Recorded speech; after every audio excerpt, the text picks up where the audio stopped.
Tonight, we have a very special edition of the Glenn Beck program. I want you to join me in the war room, which is actually our regular set. We just lit it differently.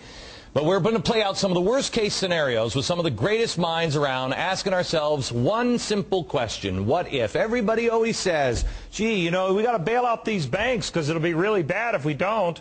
Well, what does it mean, really bad? And tonight we're going to think it out with the help of former CIA agents. That's some of the best money people around, military analysts, survival experts. We're going to try to show you how to prepare for the worst while everybody else is sitting back and hoping for the best. And I want you to know, everybody involved in this show is also hoping for the best. We're not doing this show to scare you tonight. Quite honestly, I'll explain at the end of the show exactly why. But I'm doing it, in a nutshell, to get you to start thinking outside of the box. In mid-January, the government war-gamed out a scenario where American cities were subjected to a coordinated two-day attack. Why? Are they saying that an attack is imminent like that? No. They just understand that planning for the unthinkable will allow them to act rationally while everybody else is panicking. The truth is that you are the defender of liberty. It's not the government. It's not an army or anybody else. It's you. This is your country.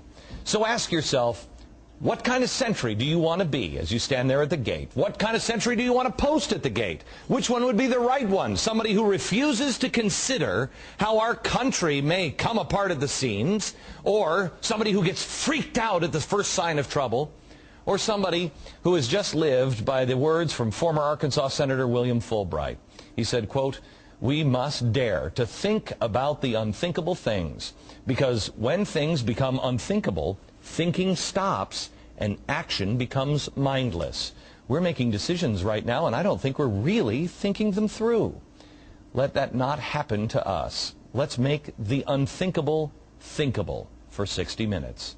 And we start right now.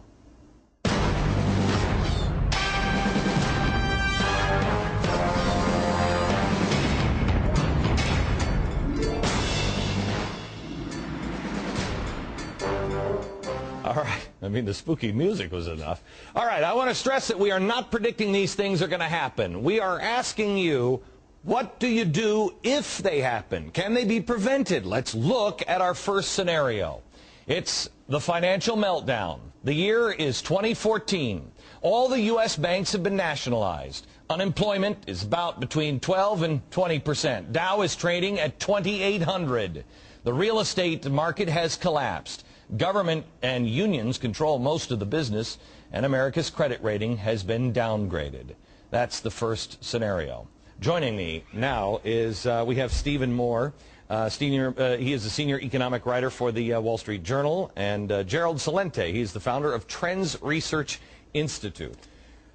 Gerald, gosh, you're one of the spookiest dudes I know, because for you, this is like not a war game. You think a lot of this stuff is really coming.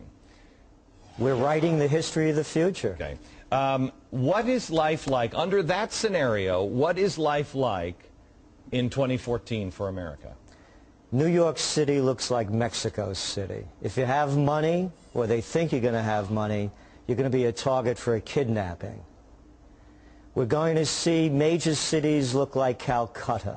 There's going to be the homeless, panhandlers, hookers. Hold on just Prozac? The Prozac, yeah. I'll take a couple. Prozac, America, you can have some. Okay. So it's going to be serious. It's going to be, we're going to see petty thieves, and we're going to see pickpockets. Okay.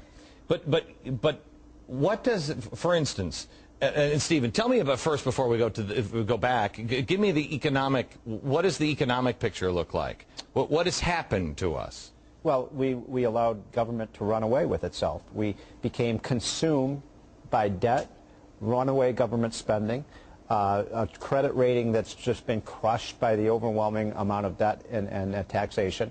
And you know, when you ask me about this doomsday scenario, you don't have to think about these wild thoughts. We've seen this happen to other countries. We've seen it happen to Mexico, Bolivia, Argentina, Zimbabwe, Russia, all consumed by government. all do-goodism that led to the decline of their civilization. People say to me all the time, Glenn, we're the United States of America. I read an editorial in the New York Times that said, we don't know how these things will play out, printing all of this money. It is uncharted territory, but here's the point. For the United States, it's not for other countries. It has been, and it always ends the same way. That's right. And just look at what has happened in just the last 6 months. I mean, we have printed more money and increased the debt of the country more than at any time in the first 200 years. If you stay on that path, that story does not have a happy ending. So do we have hyperinflation with this scenario? Could be. Okay. Could be. I mean, again, that's happened. In some countries, hyperinflation gets so bad, Glenn, that people have to go to the shopping stores literally with wheelbarrows full of their currency. In some countries, the people don't even use the currency. In other countries, they print the currency, but they don't put the denomination on it because they write it down on the piece of paper. Okay. And the currency becomes as valueless as the paper that it is printed on. We are seeing now a Dow at, what did it close today? 7,500 7,500, 7,300, maybe a little something lower. like that. The Dow in our scenario, I think, was about 3,000. Money is, in our scenario, is really worthless because the government has debased it. Right. And you say that people make their own money. I just want to show this. This is a Liberty dollar. I believe the man who made this actually went to jail. Is anybody familiar with this story? He went to jail. I have this money, and this is the only thing I could find this morning. When I go out on tour or something, people will come up to me and they will hand me this money. They will hand it to me and say, brother, you got to preach on about the money. People are making bogus American money because they don't believe in it right now. This is happening. Well, look what's going on with gold. It topped over $1,000 an ounce today, and we've been predicting this for a long time. By 2015, you're going to see gold probably at $8,000 an ounce. And why do people buy gold?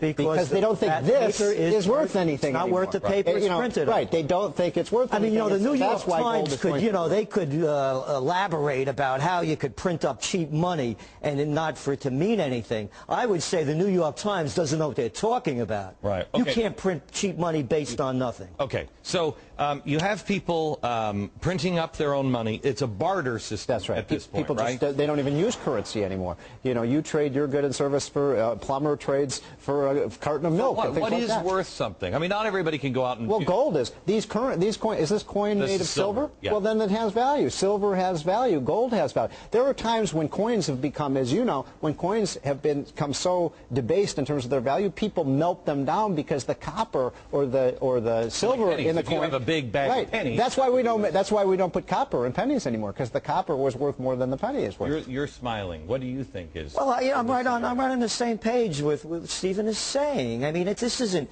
We're creating a scenario for the future that's happening in the present. And that's what tracking trends is, a way of understanding where we are, seeing how we got here, and then looking where we're going. This is unprecedented. And we have people telling us, oh, don't worry, it's going to be all right. I mean, there's nothing that they could say that they've done right, and they're going to pull this one off? Okay. The hyperinflation is caused in our scenario because nobody's loaning us money anymore. Right.